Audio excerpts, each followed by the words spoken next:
Welcome back, Fred in the shed. Literally, of course, back in the shed, all back to basics on this video. I'm going to be concentrating on the CRT 6900N. This is sort of a radio that everyone's sort of getting these days. It's a good, cheap, entry-level radio into sort of the world of sort of sideband CB. It is a 10-metre ham radio, and then it's pre-programmed for 11 metres. Now this one's all about microphones.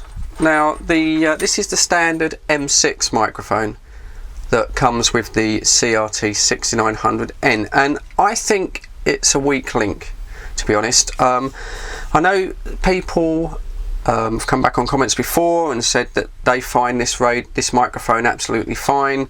I think it's a piece of poo. I'm sorry, but I do. Firstly, you know, the construction of it, it's very cheap and nasty. The PTT, there's no sort of feel to it whatsoever. You've got some clicky little buttons on here to go up and down and things, but in generally it just feels like a kid's toy compared to the microphone that you get on the 9900, or I think this on even on the cheaper CRT one. Now that is a great microphone, but this little M6 microphone, the feel of it is, I think it's very cheap. I think it lets the radio down, and also I would forgive it, you know, I'd forgive it for that if it works. I'm always a believer it doesn't matter really what something looks like as long as it works, but unfortunately it doesn't, in my opinion. It gives a very, very tinny audio, very weak audio. It's also a little bit quiet. Now what I did find with this microphone, I did take it apart on another video, which I'll link in at the end. It'll be one of the pop-ups that come at the end. But there was a piece of heavy dense foam that covered the electret there, and also the sort of element itself. So what I did on my one is I removed that piece of foam, and that did increase the volume. It did make the microphone that little bit louder, but still, in my opinion, the audio quality I got out of this microphone was still poor. So really, it's a shame, but you know, you buy your CRT 6900N, you know, typically 140 to 150 pounds, which is pretty cheap, to be honest, for what you get, and then you're sandwiched with a very cheap microphone, which really you should replace. I think anyway. I think you should replace that at your first convenience when you can afford to replace it. So the microphone that I chose was a non-powered microphone. On recommendation of other people, I got the KPO DMC 110P6. Got that from Knights. That's about £11 delivered, and Knights will also solder the sort of plug to your choice of radio. So there's nothing else to do. Got this microphone, found it straight away. I was getting better audio reports than on the standard M6 microphone, and stuck with that for some time. Now this microphone, again, you know, to be honest, it's a little bit cheap looking. It has a slightly better feel than the M6, but not a lot. You know, again, it is a cheap microphone. It doesn't profess to be anything else. But one thing I noticed about it, the way that the grill is arranged, it's very good at sort of reducing voice splatter when you sort of talk into the microphone itself. So I've been using this microphone for pretty much most of the winter there on the 6900, and then I got a KPO 532. Now this microphone needs no introduction really. If you're into radio, you'll know this microphone has been around longer than probably most of these radios. It is a power microphone, uses a single cell battery, and this one itself, you know, the quality is completely different. It feels nice in the hand. The PTT is very linear, it's very smooth, and you've got obviously an LED that lights up there to let you know that you've pushed it in your transmitting. Adjustable power level, extremely powerful. Very, very seldom do I use it above 1/3 there of the setting. So been using the power microphone on the 6900. Obviously, you know, if this is your mouth, you're not having to chew the microphone with a power microphone. You can sort of sit back, you know, about here, about there, and sort of hold it. It's a lot more comfortable to use. Does it sound any better? Well, that's what I want to find out in this video. So what I'm doing in this video, I'm going to take all of these three microphones that I've used on the 6900, and just going to do a little bit of audio tests back up into the main shack. Probably use the Alinco SR8 straight into the camera, audio input into the camera there, and you know, we'll see what we think. No processing in the sound or anything like that, straight into the camera, and we'll see if we can actually hear the difference. So here we are up in the shack. a change of plan already. You notice this great space here on the bench. That's where the SR8 normally sits, and of course I've packed that away for holidays, so I'm not going to be using the SR8. So I think we'll just use the Yaesu 450D. Just as good, well, better really. So we're going to use the Yaesu 450D for testing. Right, sorry, on handheld now because I've set the other camera up in the attic. The first thing you need to do before you go ahead and buy different microphones is to check that you've got the mic gain setting correct in your radio. And generally on sideband, you want the mic gain setting as high as you can get it before the radio starts to distort. And for that test, really, it's good if you've got another sort of fairly local breaker or station who you can do the tests with it. Now, the 6900 is very easy. You press the function button there, or you hold it in, and the first thing you come to is the IC9, and this is the mic gain. Now, the most highest mic gain you can set on the radio is 63.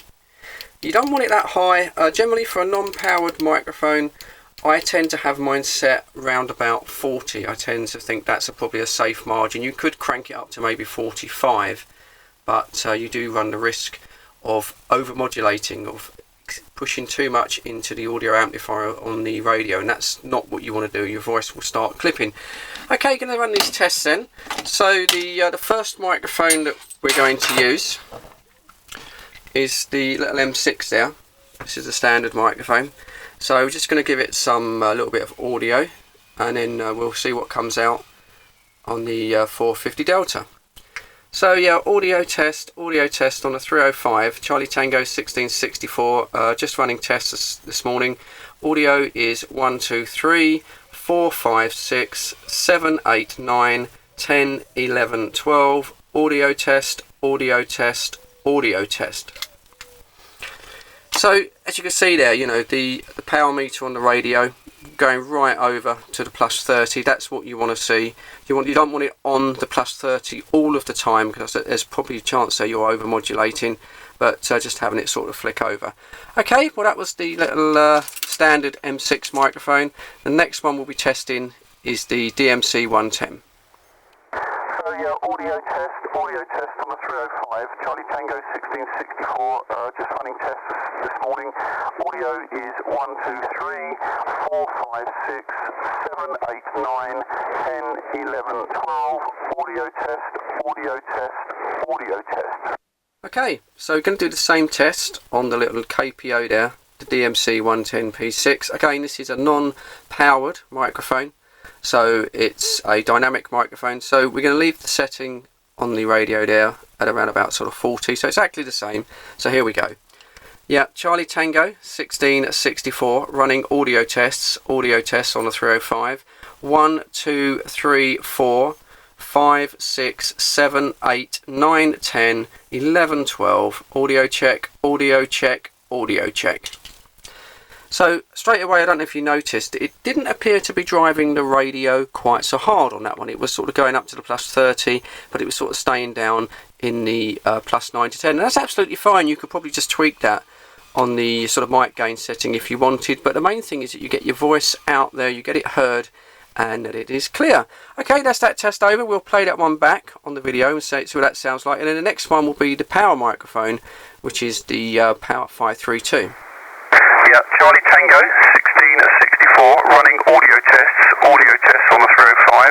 1, 2, 3, 4, 5, 6, 7, 8, 9, 10, 11, 12, audio check, audio check, audio check.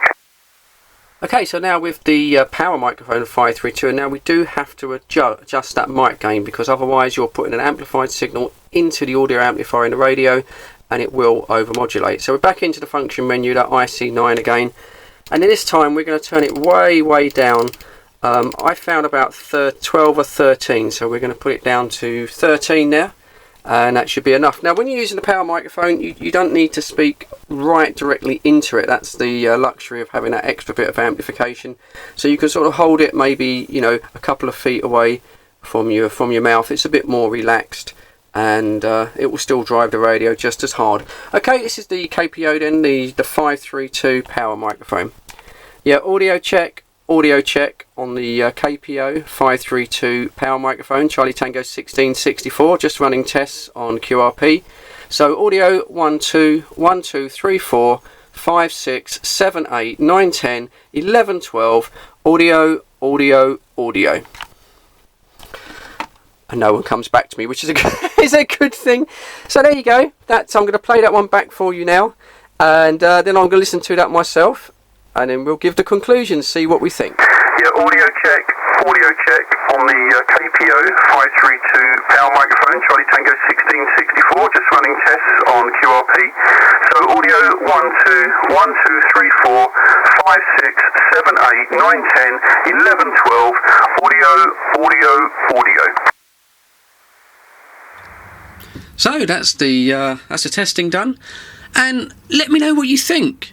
I'll say what I think in a second, but you guys are the important factor. I want to know what you think, because people's voice audio is quite controversial. Some people prefer a lighter audio, some people prefer a bassier, sort of more kind of Kenwood type audio.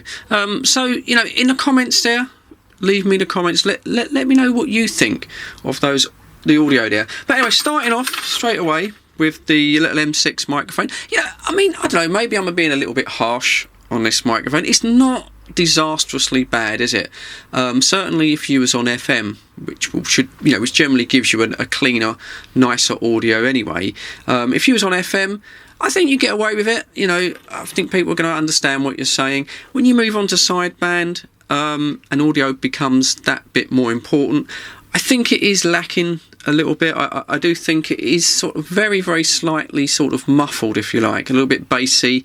I've had reports from this when I've been using this microphone, even with the mod, and it was worse without the mod. I've had reports that I'm talking in a box and things like that. So I think it's okay, it will get you started, but I think for a few pounds or a few dollars you can certainly make a improvement, and that improvement really is the KPO, I think the DMC 110P6. Now this retails in the UK from Knights, delivered with the plug of your choice as well. Bearing in mind, I know I keep pushing Knights, so I'm not in any way on commission, I can assure you. I just like the smoothness of the purchase and their delivery speed, but Knights will put on a plug of your choice for no extra charge here in the UK. So this delivered is about 11 UK pounds currently, probably less than $15, and I think the audio sounds very, very good. It's slightly lifted higher than that M6 microphone, and certainly if you're shooting DX, that's what you want. What you want is a powerful, clean audio. You're not after BBC plummy quality. You just want to get your voice heard in that stack without having to use loads and loads of power. So I think the DMC 110 did extremely well in that test. For my ears, I've got to be honest, if you want clean audio, I think it won. What do you think? But I really did think it was good. So for the money, it is an absolute bargain, really. 11 UK pounds delivered with the plug of your choice, absolute bargain. And then we come on to the 532. Now, I thought the 532, the audio, I think it was better than the M6. I think it was very close to the 110, probably just as good as the 110. You didn't get the mic splatter, of course, because you're holding it at a distance. Bearing in mind, I'm in a little box when I'm making this recording. I'm in the shed, so there is a little bit of echo. It's not the most acoustically stable environment to test microphones, really. I'm a guy in a shed, remember, But no, I thought it sounded absolutely fine. I still think this has got a very good audio. Of course, if there is any trade-off, then that is the fact that it is more comfortable to use. As I've said before, when I'm on the 305 net, for example, I tend to just lay this on the bench, so there's no fatigue for doing long overs and contacts. You're just laying it down on a surface and just using the PTT. So if there is a little tiny bit of trade-off, it is on sort of, for the lack of fatigue and the sort of luxury of using it. This one, again, from Knights, soldered with the plug of your choice to suit your radio, comes in at just under £25. So it's not expensive, and I think it's an absolute bargain, to be honest, for £25. It's been around for absolutely ages, always had good reports. So you pay your money and you take your choice. That's the sort of gist of it. As I say, the M6, it can be improved. £10 or £11, £25. And they're your choices. Okay, so I'm going to bring this one to a close. I hope that's interesting. I hope if you've got a 6900 or you're just getting started, you're a newbie, and you're thinking about a new microphone, I hope that sort of that helps you. Of course, there are loads of other microphones around, a Static, Red Devils, Cobras, that are just as good. This is just the microphones that I have to hand. So obviously, YouTube, sort of Hamnet, things like that. That's where you're going to find the reviews. Facebook, of course. But there you go, I'll bring this one to a close. So as for now, thanks for watching. I hope you enjoyed that. As always, I do appreciate your views. Please give the video the thumbs up if you enjoyed it. That's feedback for me. That lets me know that you're enjoying the videos. I will put some suggestions for other videos up at the end, and please go away and have a view those. There's lots of other radio stuff on the Freddy in the Shed 1 channel. If you've not already subscribed, hit that subscribe button. And also there's that little bell notification floating about somewhere. If you hit that, you'll get automatic notifications when I put up a new video to say if you go hunting for it. And I am going to be making another video directly after I finish this one, and that will come up probably a few days after this one hits the channel. But as for now, as always, thank you very much for your time. Cheers, keep watching, stay safe, and of course I'll catch you all on the next one. 7-3.